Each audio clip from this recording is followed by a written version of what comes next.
Turning to a chaplain in your darkest hours.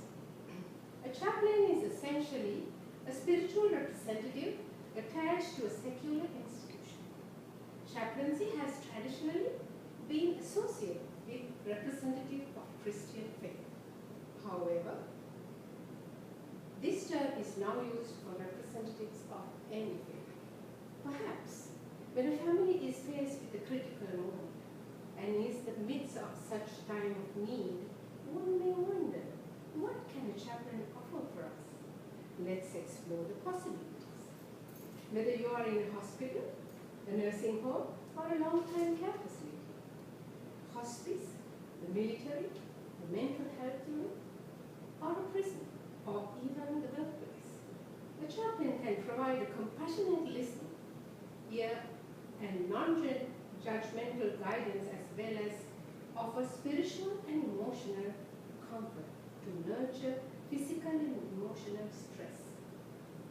He or she can lead you to the peace and comfort based on your religious traditions and is rediscovering your spiritual self.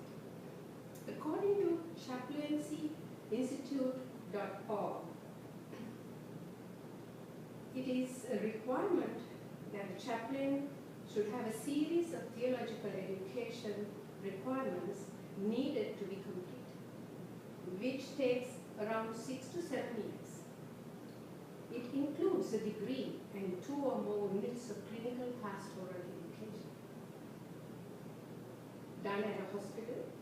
It is also required that, according to the chaplainministries.com,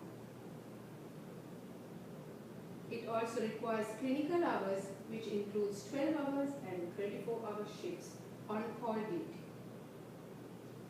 It is also found in Humanist Chaplains.org. A chaplain bears the most precious gift of listening that not everybody can offer. One could be under tremendous pain and stress when faced with uncertainty or what an illness or injury could bring. One may find it difficult to find where to begin to comprehend the events happening in their life. This leads to many complications, and one may want to protect those near to them from negative feelings. A chaplain gives you space to express whatever trauma you are experiencing. You can for sure expect confidentiality, regular visits, support for individuals as well as families, linking individuals, families and staff, regular services, sacraments and prayer, information and ideas regarding medical ethics, questions, living will, organ donations, life support decisions, and other questions. Read ministry in dealing with loss or death, etc., etc. Service and prayer can never be separated. They are related to each other. Prayer is actually service. Looking at the ministry of Christ, we need to focus on remembrance. Chaplain as a living reminder of Jesus Christ. In times of trouble, people tend to wonder where God is and be angry with him. They would respond, why would God do this to me? I'm not a bad person. The chaplain helps them discover the problem and ease their anger while helping them to understand the situation.